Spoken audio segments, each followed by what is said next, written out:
अगर आपने भगवत गीता को सिर्फ एक धार्मिक किताब समझकर स्कूल में पढ़ लिया तो यकीन मानिए आपने उसका असली संदेश कभी जाना ही नहीं। और यही आपकी जिंदगी की सबसे बड़ी चूक हो सकती है। आखिर तक जरूर बने रहिए, क्योंकि जो मैं आपको अंत में बताऊंगा वो आपकी जिंदगी की मास्टर की साबित हो सकती है। आज हम बात करेंगे उस गहराई की जिसे न तो स्कूल की किताबों में बताया गया, न ही किसी टीचर ने समझाया। कितनी बार आपने सुना है, कर्म करो, फल की चिंता मत करो। स्कूल में इसे एक लाइन की तरह पढ़ा दिया गया, जैसे कोई मुहावरा हो। लेकिन क्या कभी आपने इसके पीछे छिपी उस मानसिक और आत्मिक शक्ति को समझा? गीता सिर्फ एक धार्मिक ग्रंथ नहीं है, ये एक जीवन का विज्ञान है। ये सिखाती है कैसे जीना है, कैसे काम करना है और कैसे खुद को समझना है। जब अर्जुन युद्ध भूमि में खड़ा होता है, कांपते हुए, असमंजस में और लगभग हार मानते हुए, तब श्री कृष्ण उसे सिर्फ युद्ध करने को नहीं कहते, वो उसे आत्मज्ञान देते हैं।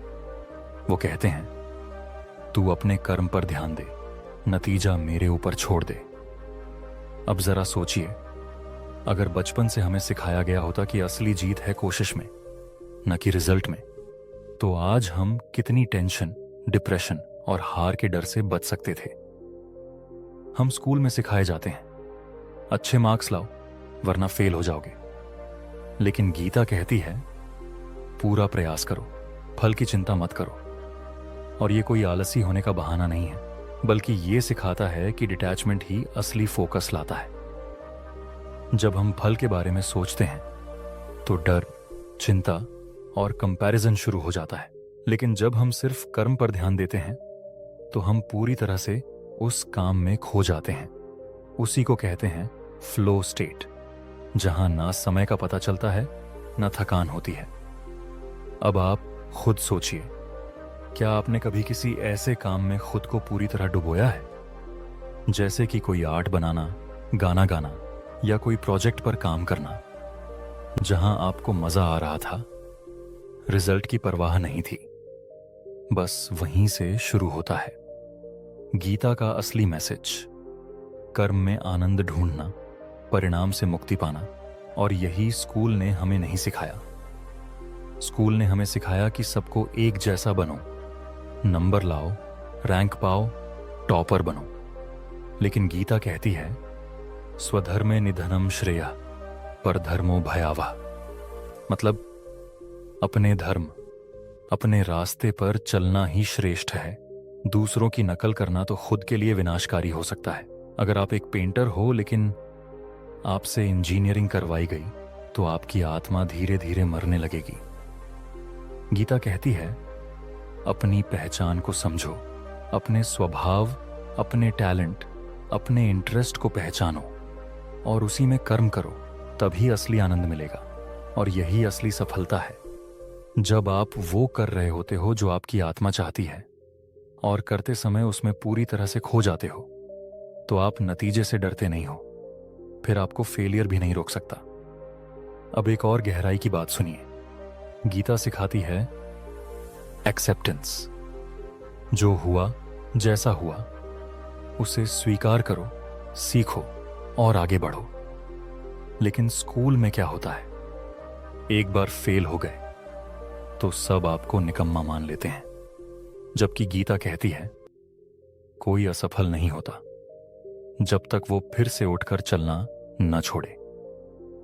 भगवान कृष्ण ने अर्जुन को यही सिखाया, तू योद्धा है, तेरा काम है लड़ना, बाकी मैं देख लूंगा। आप भी अपनी जिंदगी के योद्धा हो, चाहे आप स्टूडेंट हो, कर्मचारी, बिजनेसमैन या एक मां। आपका कर्म ही आपकी पूजा है।